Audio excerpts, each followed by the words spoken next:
In this part, we're diving into the concept of functions in Go, specifically how they work with return values.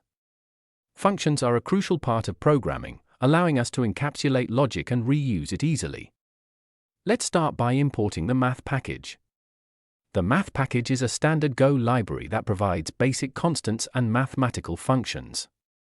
Here, we're importing it to access its floor function.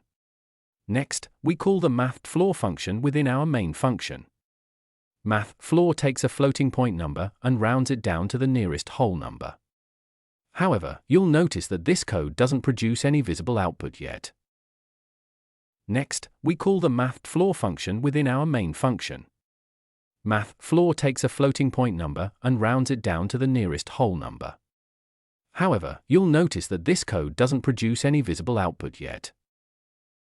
Finally, let's use fmt_println to display the result of the math.Floor function. This line will output the rounded down value of 2.75, which is 2.